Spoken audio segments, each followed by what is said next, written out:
Joe, what message did you go to the guys after a win like that? Just complimented them on their approach to the game.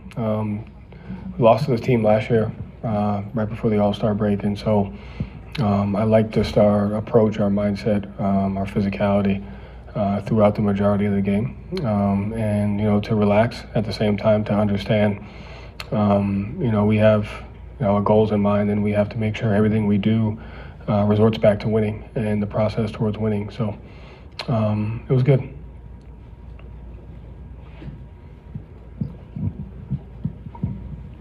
A couple of weeks ago, you talked about how you guys weren't creating enough three-pointers, and you've shot a lot of them since then. I think you're leading the league by a large number since then.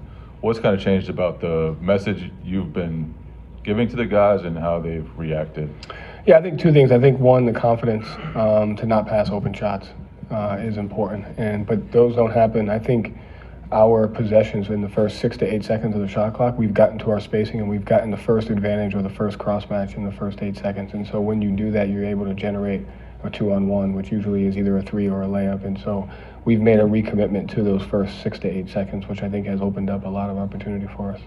And then Brad talked last week about just the way that Blake, for a guy of his stature, has kind of sacrificed and been willing to do whatever. How does that help set a tone for you guys, the way he's able to not have to play, but when he does play, be ready? Yeah, I mean, I think, I've said it a couple of times, and I even told Mike Mazzulla when he first got here, was like, cherish this locker room because it's one of the strongest and maybe the most special one you'll be in. And so I think Blake's a huge cornerstone of that, just because of the career he's had and where he's at now and the humility he brings to just coming in every single day, whether it's playing with the younger guys or whether it's starting for us. His attitude and his focus on what's most important doesn't change. And so, he has the utmost respect of everybody in the locker room, and him and Al and those guys are the cornerstone of that. Coach, looking ahead to the All-Star break. Now we can look ahead to the All-Star break. I mean, I know there's going to be more questions about this game, but I'm just going to throw it out there now. Are you excited about this? I mean, were you into this when you were a kid watching? I'm sure you watched the NBA a lot as a kid. Is it hard when you, like you said, you keep the big picture in mind? Is it hard to sort of just forget about stuff for a few days and just unwind, or are you already thinking about Monday? No. I'm definitely going to enjoy it. Our job is done. We have time to relax. I'm definitely excited about the opportunity, and like I've said a couple of times, I'm excited for what it represents from the players and the staff and the organization, and I am excited to experience a once-in-a-lifetime, opportunity. And so there's a time and a place for it, and from now until Sunday night, I'm going to do the best I can to be present and enjoy that, with our staff and some of the players and just the environment. Marcus tonight coming back, how much did you guys miss him, especially in the half-court offense, which was his ability to make kind of daring passes and threat it even when the defense is covering it well? Yeah, I think we missed a lot. We missed his joy.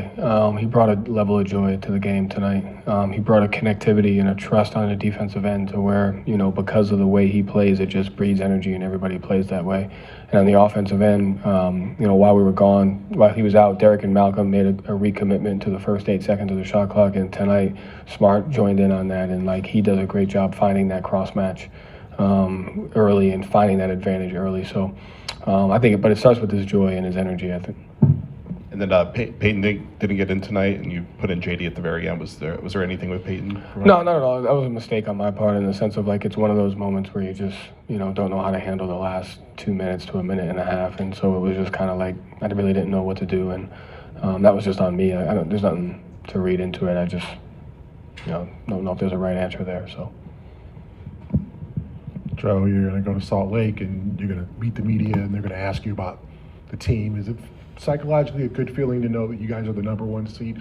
So far, you're able to hold on to that, and even just the psychological edge of just saying we've kind of completed our goal to this point. Is that a good feeling? Yeah, I mean, I think it's there. Can't run away. You can't ignore it. Can't run away from it. I do think there is a comfort level, so to speak. Knowing that. But that was kind of my message to the guys. Is at the same time, you can't be too comfortable because when we come back, it picks right up. And we have a responsibility to the work that we put in up until this point of the season to raise our level and to play even better than we have been. And so that's not the ultimate goal, but it's there, and you have to acknowledge it and you have to embrace it. Thank you.